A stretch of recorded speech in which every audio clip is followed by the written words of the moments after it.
যে কোনো উন্নয়নশীল রাষ্ট্রের উন্নয়নে সে দেশের শিল্প এবং অবকাঠামো অত্যন্ত গুরুত্বপূর্ণ ভূমিকা পালন করে।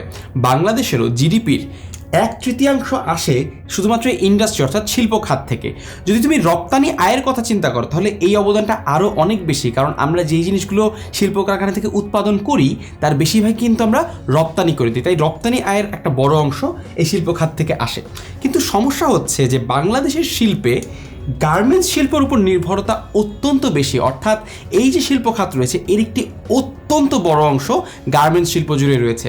এর পাশাপাশি আরও কিছু শিল্প রয়েছে যে শিল্পগুলোর মধ্যে একটি বড় সমস্যা লক্ষ্য করা যায়, তা হচ্ছে অত্যন্ত শ্রমকেন্দ্রিক।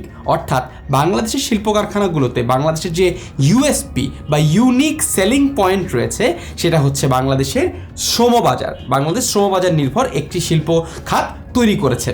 প্রবলেম হচ্ছে এইটা আদৌ সাস্টেইনেবল কিনা, অর্থাৎ দীর্ঘমেয়াদে এই যে শিল্প খাতে যে উন্নয়ন বাংলাদেশের হয়েছে এটা টেকসই হবে কিনা। না হবার সম্ভাবনা কিন্তু অত্যন্ত বেশি। কয়েকটি কারণ রয়েছে। প্রথমত, পুরো সমগ্র বিশ্বটা আস্তে আস্তে একটা আরও মেধাভিত্তিক শিল্প কারখানা বা মেধাভিত্তিক অর্থনীতির দিকে এগিয়ে যাচ্ছে।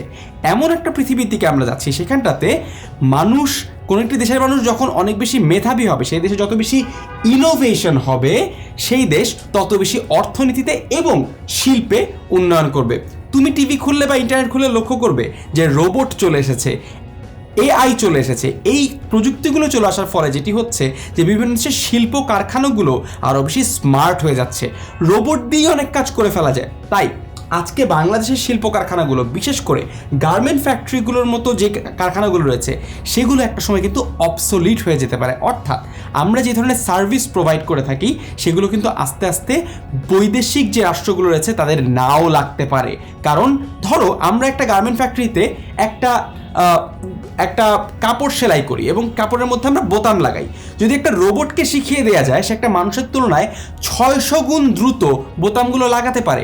তাই এই যে শ্রম নির্ভর যে অর্থনীতি রয়েছে, শ্রম নির্ভর যে শিল্প কারখানাগুলো রয়েছে এগুলো কিন্তু দীর্ঘমেয়াদে সাস্টেনেবল না। বাংলাদেশের সেই ইউনিক সেলিং পয়েন্টটা সারা জীবন টিকবে না। এখন প্রশ্ন হচ্ছে আমি কি করতে পারি? তুমি চিন্তা করতে পারো, ভাই আমি তো একজন ছাত্র, আমি তো কেবল পাশ করে বেরিয়েছি, আমি তো ভাই শিল্প কারখানার মালিক হতে পারবো না, আমি তাহলে কিভাবে করে এই বিশাল সমস্যা সমাধান করতে পারি? সমাধানটা হচ্ছে ইনোভেশনে, because the future is innovation, অর্থাৎ আবিষ্কার, নতুন জিনিস সৃষ্টি করা, এইটাই হচ্ছে ভবিষ্যৎ। অর্থাৎ শ্রম কিন্তু ভবিষ্যৎ নয়, ভবিষ্যৎ হচ্ছে ইনোভেশন। এবং ইনোভেশন কে করতে পারে? তুমি করতে পারো। কিভাবে করে? প্রথম যে গল্পটা সেটা হচ্ছে স্টার্ট আপের। আমরা আমাদের বর্তমানে অসাধারণ একটা স্টার্ট আপ কালচারের মধ্যে বসবাস করছি। দারুণ দারুণ দেশি কোম্পানি একদম ছোট থেকে অনেক বড় হয়ে উঠছে। আমরা পাঠাওকে দেখেছি, ছোট্ট একটা ডেলিভারি কোম্পানি থেকে শুরু করে এখন তারা গাড়ি, মোটরসাইকেল, এমনকি ফুড ডেলিভারি কাজ করছে। দেশি কোম্পানি রয়েছে হাংরি নাকি, যারা কিনা ফুড ডেলিভারিতে অসাধারণ কাজ করছে। এমনকি 10 মিনিট স্কুল নিজেও একটি স্টার্ট আপ কোম্পানি, যারা কিনা শিক্ষাকে ডিজিটালাইজ করার মাধ্যমে দাঁড় হবার চেষ্টা করছে। আমাদের প্রথম যে কাজটি করতে হবে যে বাংলাদেশে আরও বেশি বেশি উন্নত মানের স্টার্ট আপ তৈরি করতে হবে, অর্থাৎ নতুন ব্যবসায় প্রতিষ্ঠান তৈরি করতে হবে এবং সেটি হতে হবে তরুণদের হাত ধরে, আমার তোমার হাত ধরে এই ঘটনাটি ঘটতে হবে। 3টা জিনিস দরকার একটা স্টার্ট আপ তৈরি করতে। প্রথমত দরকার একটা আইডিয়া। তোমার মাথায় যদি একটা ভালো আইডিয়া থাকে তাহলে কিন্তু তুমি একটা চমৎকার স্টার্ট আপ নিজেই গড়ে ফেলতে পারো এবং তোমার হাতে আইডিয়াটা যখন আসবে তুমি তোমার ফ্রেন্ডদের সঙ্গে জিনিসটা শেয়ার করতে পারবে। সেকেন্ড যে জিনিসটা লাগবে সেটা হচ্ছে টাকা পয়সা। হ্যাঁ ভাইয়া, তুমি বলতে পারো যে আমার কাছে তো টাকা নাই, আমি কিভাবে করে স্টার্ট আপ তৈরি করব? একটা জিনিস তোমাদেরকে বলি, 10 মিনিট স্কুল যখন শুরু হয়েছিল তখন কিন্তু 10 মিনিট স্কুলের কাছেও টাকা পয়সা ছিল না।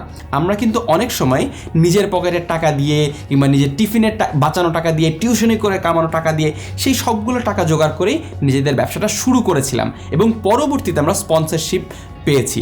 অর্থাৎ টাকা নেই বলে যে কখনোই আসবে না এই ব্যাপারটিও কিন্তু সত্য না। অর্থাৎ স্টার্ট আপ যদি তুমি করতে চাও, বাংলাদেশের বর্তমান আর্থসামাজিক প্রেক্ষাপটে এটি সমস্যা হওয়ার কথা না। কারণ বাংলাদেশের সরকারও এটি বুঝতে পারছে যে আগামী দিনের শিল্প কারখানাগুলো আসলে বড় বড় কারখানার মধ্যে নয়, বরং আমাদের মগজের মধ্যে হবে, আমাদের কম্পিউটারের মধ্যে হবে। তাই আমরা আস্তে আস্তে একটা মেধাভিত্তিক শিল্পের দিকে যাতে এগিয়ে যেতে পারি সেই চেষ্টা কিন্তু বাংলাদেশের সরকারও করছে। এবং স্টার্ট আপের জন্য সবচেয়ে বড় যে জিনিসটি দরকার তা হচ্ছে তোমার মতো একজন সুপারম্যান, একজন সুপারম্যান এন্টারপ্রেনিউর বা একজন উদ্যোক্তা, যিনি কিনা এই সমগ্র জিনিসটিকে একসঙ্গে গুছিয়ে নিয়ে আসবেন, এবং তিনি গুছিয়ে নিয়ে আসার পরেই কিন্তু এই স্টার্টআপটি আদৌ কাজ করবে।